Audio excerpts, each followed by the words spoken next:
It's called the Great War between good and evil. I think what it means is pick a direction and go with everything you got. Just pick one and go. I told my staff the other day, next best to prosperity is adversity. If one doesn't get you, pray for the other. We all do better from one of two reasons, inspiration or desperation. Whatever it takes to get you to try harder, read more, set your goals, and go for it. The things I once hated, I now love. The things I once loved, I now hate. See, that's strong. Here's the key to the good life. Learn to put everything you've got into everything you do. Whatever you are doing, pour it on. It will quickly open up into opportunity or quickly disclose to you that you ought to be doing something else. The delusion is, if I had a better job, I'd really pour it on. A life full of adventure is a life full of many decisions. The ones that turn out to be wrong give you better experience to make better decisions. So don't see how many decisions you can get out of, see how many you can get into.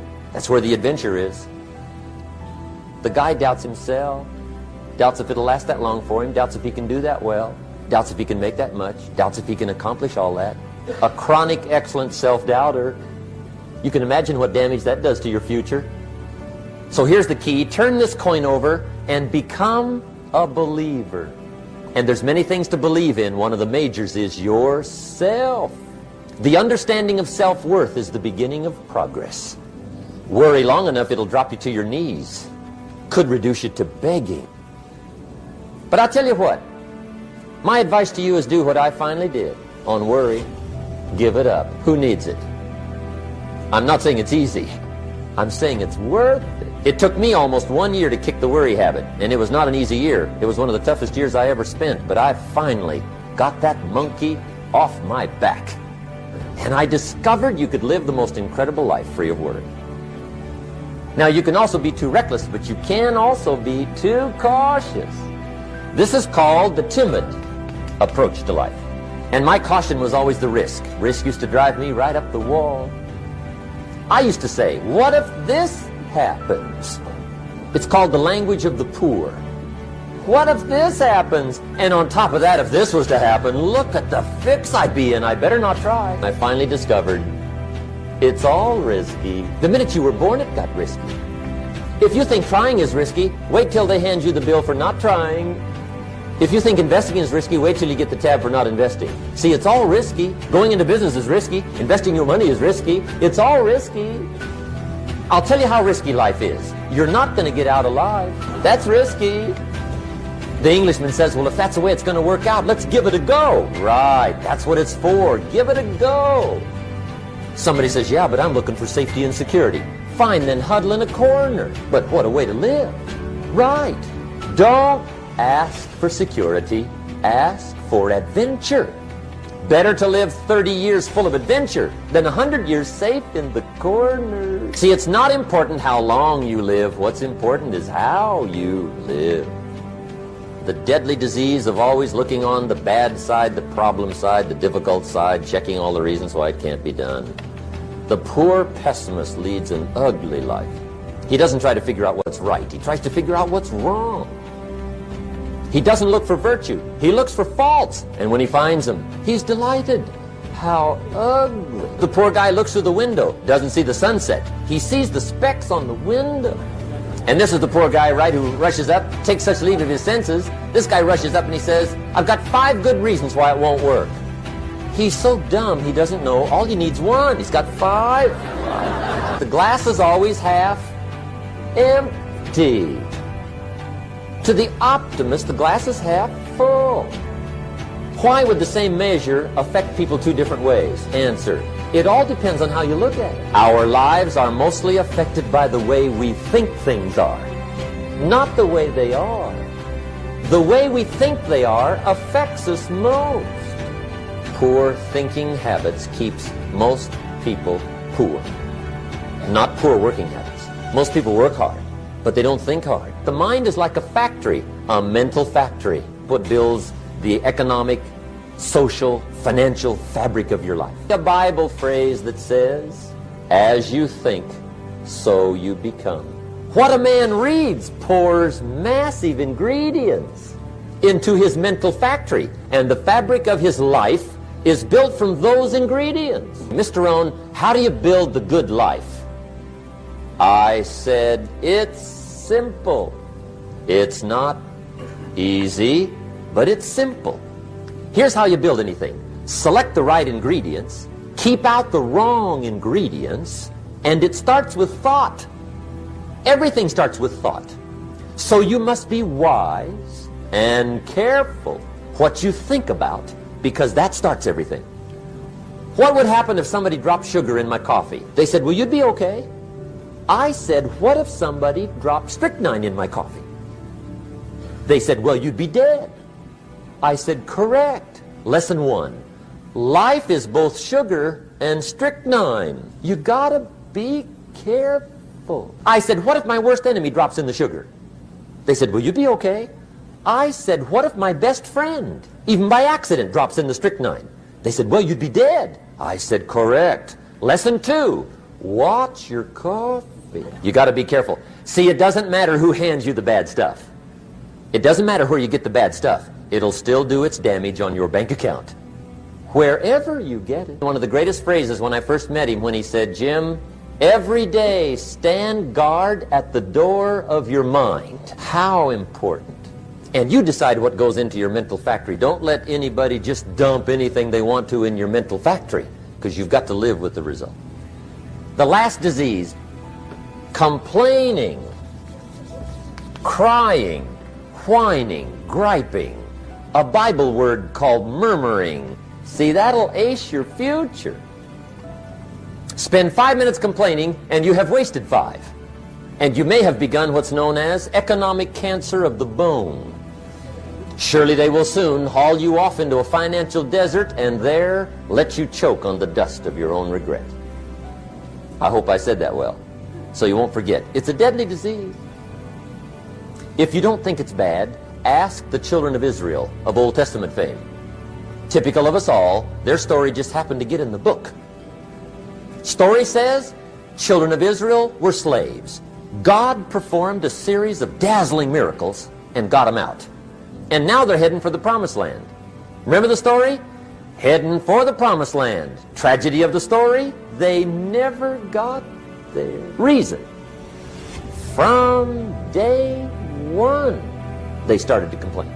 They griped about the water. They griped about the weather. They whined and cried and griped about the food. They griped about the leadership. They whined and cried because it was too far, too cold, too hot, too difficult, too miserable. I mean, they whined and cried for years. Finally, God said, I've had it, trip canceled, or something like that. The story says they died in the desert, never got to the promised land. Which I think means 2 things. Indulge in this long enough, you get your future canceled. And I guess it also means even God himself can only take so much. Okay. Just be on the lookout of the things that can destroy all the good you start. The war is on. And this evening, tomorrow, mentally, personally, socially, economically, you got to make sure you're winning the war. And this is part of it.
on.